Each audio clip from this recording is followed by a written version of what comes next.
Shalom, Bwana Yesu asifiwe. Bwana Yesu asifiwe sana, wapendwa katika Kristo. Basi Mungu ametubariki tena siku ya leo kutusimamisha mbele zake kuweza kujifunza neno lake kutoka katika maandiko yake matakatifu. Na siku ya leo nimekuja na tafakari fupi ambayo itakayotoka katika kitabu cha Methali sura ya 3 na mstari wake wa 5 mpaka wa 6. Methali sura ya 3 mstari wa 5 mpaka wa 6. Nami nitasoma kwa jina la Yesu. Imeandikwa, mtumaini Bwana kwa moyo wako wote, wala usizitegemee akili zako mwenyewe. Mstari wa 6. Katika njia zako zote mkiri yeye, naye atanyoosha mapito yako. Bwana Yesu asifiwe sana. Kumbe tunapopitia katika mapito fulani lazima tumtumainie Bwana. Bwana Yesu asifiwe sana. Bila kumtumainia Bwana hauwezi ukatoka katika hali mapito unayopitia. Bwana Yesu asifiwe sana. Ndio kwa maana leo nimetaka tushare pamoja na mtumishi wa Mungu ambaye amefundisha vizuri sana. Njia ya kutoka kwenye tatizo ipo ndani ya tatizo. Bwana Yesu asifiwe sana. Njia ya kutoka katika tatizo ipo ndani ya tatizo, kama vile Danieli. Tukitoa mfano mzuri hapa, Danieli aliingia katika matatizo makubwa sana. Bwana Yesu asifiwe sana. Mpaka ikafikia hatua ya Danieli kuwekwa katika tundu la simba. Bwana Yesu asifiwe sana. Lakini kwa neema ya Mungu akatuma malaika wake kwenda kumwokoa Danieli. Bwana Yesu asifiwe sana. Mungu alituma malaika wake wakaenda katika ile tundu la simba na kwenda kuwafunga simba vinywa vyao wasiweze kumtafuna Danieli. Bwana Yesu asifiwe sana. Na ndio kwa maana ukiangalia njia iliyomtoa Danieli katika hili tatizo, utaona kwamba aliendelea kuomba bila kuogopa. Bwana Yesu asifiwe sana. Danieli aliendelea kuomba bila kuogopa. Bwana Yesu asifiwe sana. Ukisoma Danieli sura ya 6 na mstari wake wa 10, utaona pale kwamba Danieli aliendelea kuomba bila hata kuogopa. Bwana Yesu asifiwe sana. Jambo la pili lililomtoa Danieli katika tatizo hili ni Mungu alituma malaika wake akafunga kinywa cha simba, au akafunga vinywa vya simba ili visiweze kumtafuna huyu Danieli. Bwana Yesu asifiwe sana. Ni neema ya namna gani unaingia kwenye tatizo?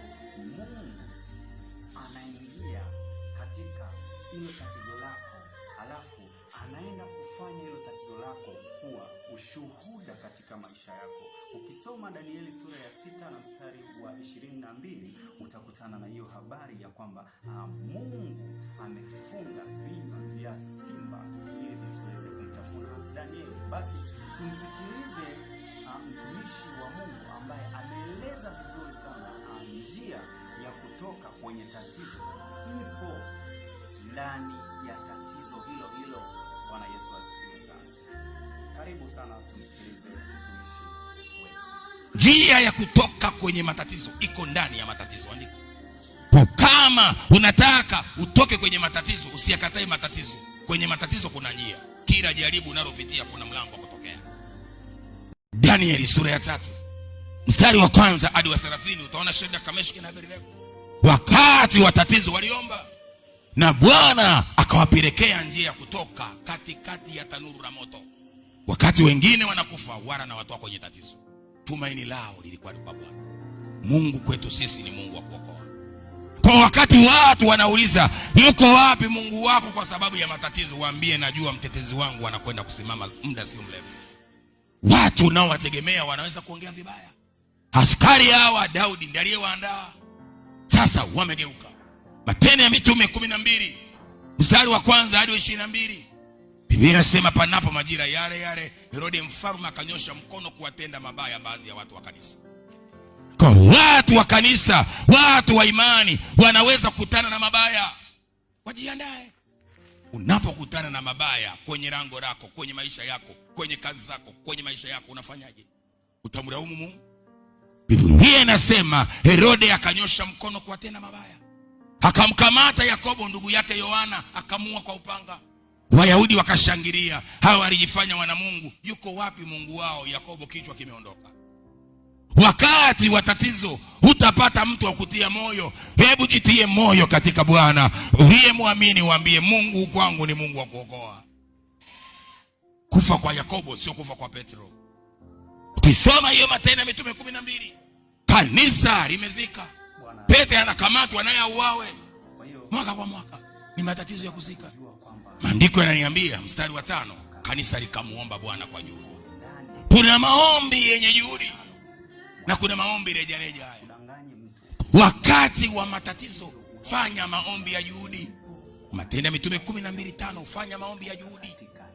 Tatizo sio tatizo mpaka wewe utakapolifanya kuwa tatizo. Usitengeneze matatizo kwa sababu ya tatizo. Omba Mungu kwa juhudi. Ukiwa unaomba, ukiwa unamtumaini Mungu kwa moyo wako wote, tatizo hilo litageuka kuwa faida katika maisha yako. Bwana Yesu asifiwe sana. Kwa hiyo tumejifunza namna ya kutoka katika tatizo. Njia ya kutoka kwenye tatizo ipo ndani ya tatizo lenyewe. Bwana Yesu asifiwe sana. Basi kwa siku ya leo nimekuletea tafakari hiyo fupi pamoja na mtumishi wetu wa Mungu ambaye ametuelezea vizuri sana njia ya kuweza kutoka katika tatizo. Na usisahau, nikuombe kabisa usisahau kusubscribe account yangu ya YouTube channel yangu ya YouTube ambayo inayoenda kwa jina la Get Pass to Heaven. Ingia pale alafu subscribe ili tuweze kujifunza pamoja na Mungu aweze kutubariki.